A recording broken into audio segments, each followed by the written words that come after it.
First time বাপি mushroom এনেছে আর first time রান্না করব মাশরুম। তো চিলি মাশরুম রান্না করব, কিভাবে করছি তোমাদের সাথে চলো শেয়ার। তো আমি আর কেটে না এটা ভালো করে কিন্তু ধুয়ে নিতে হবে। তো এক এক করে এটাকে ভালো করে ধুয়ে নেবো, কেন দেখতেই পাচ্ছ কালো কালো লাগছে।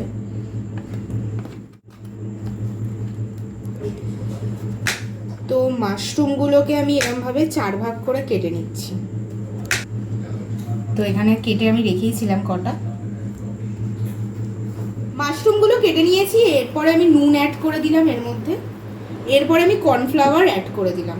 এরপর ভালো করে এটাকে মিক্সড করে আর এটাকে ভাজবো তোমাদের সাথে সেটাও। এখানে সর্ষের তেল বসিয়ে দিয়েছি গরম করতে, আর এখানে তো মাশরুম ম্যারিনেট করে রাখাই রয়েছে। আর এখানে রয়েছে পেঁয়াজ আর ক্যাপসিকাম, যেটা দিদা কুচিয়ে দিয়েছে। আর এখানে নিয়ে নিয়েছি কাঁচা লঙ্কা, রসুন আর আদা। এইটা হচ্ছে এখন করব কুচো এটার মধ্যে।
আমাদের এখানে চিলি মাশরুম রেডি হয়ে গেছে। আর আজকে ডিনারে কি কি আছে চলো তোমাদের সাথে শেয়ার করি।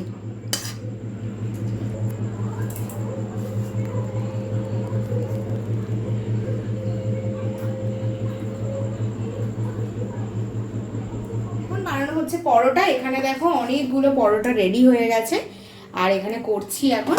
আর পরোটাগুলো ফুলছে, তো তোমাদেরকে পরোটাই বানানো হচ্ছে। আরো বেশি ফুল ছিল, এখন মোটামুটি ফুলছে, তোমাদের দেখাচ্ছি না সেই জন্য। ওই হয়। এখানে রয়েছে, এখানে হচ্ছে পরোটা, তার সাথে এটা দুপুরের চিকেন রয়েছে, আর হচ্ছে চিলি মাশরুম। তো এইগুলোই হচ্ছে আমাদের ডিনার। আর কেমন লাগলো এই চিলি মাশরুমের রেসিপিটা তোমরা ডেফিনেটলি কমেন্ট করে জানিও। তো আমরা চলো ডিনারটা এখন করে নিই।